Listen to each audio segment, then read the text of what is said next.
Alright, so we had our first, actually our second frost of the year, but this has been quite serious compared to the others. I haven't checked the thermometers yet, but it's still, as you can see, thawing at the moment, still quite icy.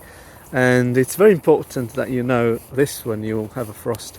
You don't want to harvest vegetables which are still frozen like that, because the tissues of this plant, okay, will turn to mush if you harvest it now and then store it inside or in the fridge. You need to let them thaw, to let them melt the ice, to let the ice kind of melt and the tissues to become warm again on the plant, okay, because the plant will send the sap and self-regulate, and the leaf will be completely fine by midday, and so then you can harvest it as if nothing had ever happened. But if you harvest things now, the tissues will have lost their structure and the plant is not there to reform that structure, and therefore you lose it, and the vegetables don't store, lose their structure, their flavour, they rot essentially. So it's very important to wait until the ice has disappeared. Lots of vegetables will take even a severe frost. So here we got carrots. Carrots will start to rot when it freezes badly like this, but it needs a few frosts before it starts doing that. Then chard will take the frost, but it will deteriorate slowly and the stems will start to rot. But again, it needs to go under -10 or so, or many frosts under -2 or 3. So they're still going to be fine. Most of the time in this country they're very hardy, they will survive outside. Fennel, again, can take a bit of a frost, but if it starts freezing continuously and repeatedly, they will rot, okay? And when they rot, you can tell, because I'm going to show you a few ones that are starting to go. Yeah, you will tell because you start to see signs of the outer leaves rotting like that. Now this is still very good. This one, you know, these are planted quite deep, so obviously they're more inclined to rot.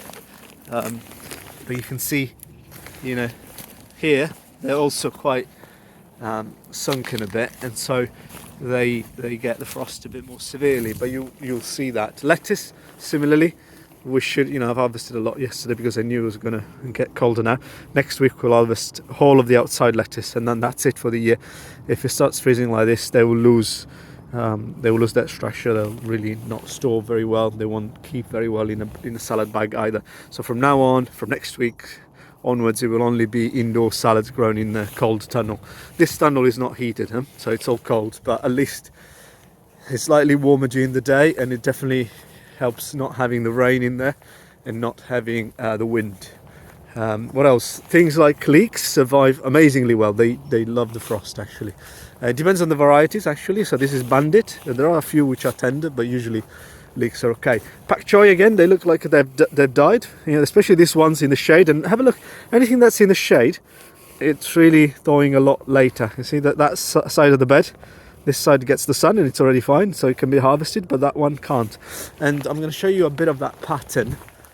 So you can see it very well here. You know, the shady side and the sunny side. And if we go in the shade of something even not that tall, like here, this mustards, here it's very icy. In the shade of the celery, it's still winter. Have a look. So that's fine there. But here, because of the shade of this celery, so even a little bit of shade, when you're south facing, it makes a difference. That's why a garden which is south facing like ours gets a lot more growth in winter. Have a look at this. Lettuce is in the shade of the fennel, so even a little bit of shade will make a huge difference.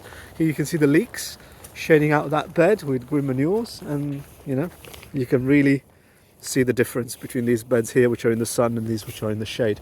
Even a few hours of extra shade will make a big difference. Kale is another one that survives the frost very well. In fact, it gets a lot sweeter. Baby kales here. Broccoli, don't mind too much depending on the varieties. Calabrese ones will suffer a bit more. Red cabbages, very hardy, and Savoy cabbages even better. And the rockets and the mustards, like these guys, will start to feel it when it's continuous and below -5. Right, having said that, I think it's all I've got to show you about the frost. Let me know if you've got any questions in the comments. section. And this is the garden today